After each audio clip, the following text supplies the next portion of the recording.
Good afternoon. My name is Jacinta. I'm a DNP student at Brandman University. Uh, this morning, we're going to have a therapy session with Mr. Day, who is coming in today. Um, and in this therapy session, we're going to cover three different therapies in one. First, I'm going to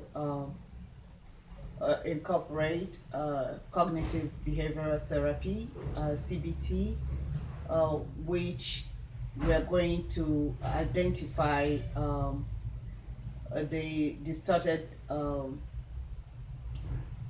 thoughts of the patients and feelings of the patients, and also try to find a solution to what causes the distortion of thoughts and how it affects his emotions. And on the behavioral part, we're also going to find out the activities of daily living that are causing these uh, um, emotions that are perpetuating these emotions, and how we are going to change those thoughts into more positive thoughts.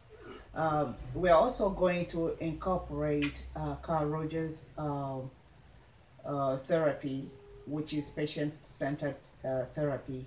That means that um, I, as a therapist, I'm not going to take lead of the session, but encourage the patient, and also I'm not going to subject the patient's thoughts and feelings to any um,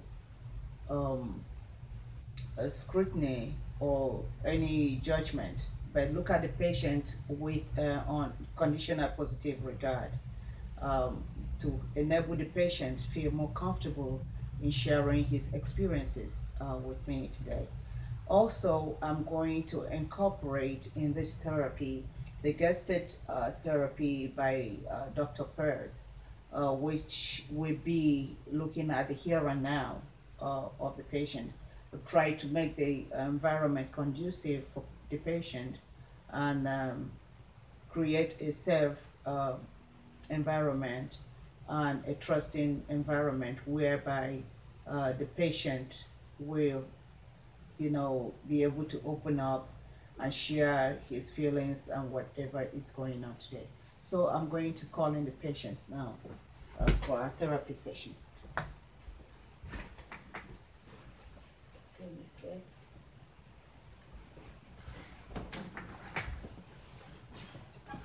How are you today? Good morning. Good How morning. are you? I'm fine. How are you? Good. Sit down, please. Okay, Mr. Dave. So nice to see you. So, what is going on? What brought you here today? Well, I'm feeling depressed. I'm feeling all withdrawn and depressed and shut in and afraid of everybody. So I think I have some problem. Okay. So, tell me more. You say you are depressed. When did this start? It started about 8 months ago. Uh, 6 months ago, my wife left me, and that made it all come to a head. And I haven't been able to function ever since. It's just overwhelming me. Okay. You say it's overwhelming you. How do you mean by it's overwhelming you? Well, I'm not performing at work. I'm to the point where I don't want to talk to people. I just want to kind of hide and not be involved with anyone. When I go home, I feel like it's the only safe place I can be. I like to shut myself in. My neighbor has 4 dogs, and they bark, and it scares me. I was chased and bitten by a large dog Okay. when I was a little kid, and I've been terrified of dogs ever since. Okay. So how long has this been going on? This shutting in, not going out. Well, it's just progressively getting worse. I I would say it's getting really bad in the last 2, 3 months. I just, it just, like it's overwhelming me. Okay. I'm so sorry to hear that. So, first, you mentioned you are not able to go out because your neighbor has dogs, 4 dogs, and you also said you were beaten by a dog when you were 3 years old, and you are now an adult, right? Right. Okay, so that means it must have been a very long time ago, right? Yes, it was a long time ago, but it's still very, very, it's in my mind all the time. Whenever I see a dog, I panic. Okay. So you panic because the dog is very big and it will eat you as the way it did when you were 3 years old, right? That's what my thought process is, yes. Okay. So, is there any way that you can close your eyes for me a little bit and try to picture yourself now that you are a big uh, man, and picture a small chihuahua playing just below your feet? Can you just picture a small chihuahua? Excuse me. All right.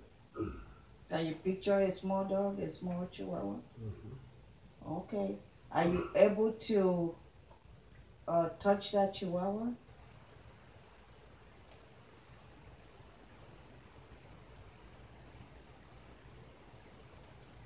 Okay. You are able to touch the chihuahua? Mm-hmm. So, do you now feel that you are bigger than the chihuahua, whereas when you were 3 year old, the dog was much bigger than you are? Mm-hmm. And that's the reason why you are so afraid. But you see now that you are no longer 3 years old, so the dog is now smaller than you are, and you are able to touch the dog. Mm-hmm.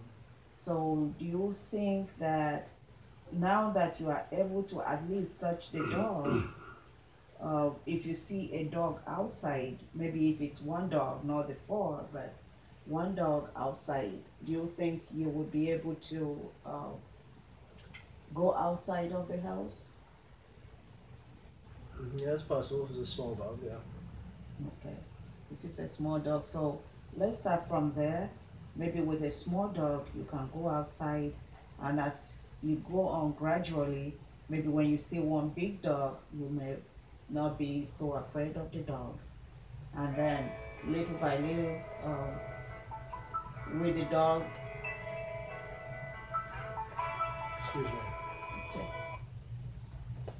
okay. So with one dog, then from there you get used to and be able to step out of your house. That's possible. It's possible. Okay.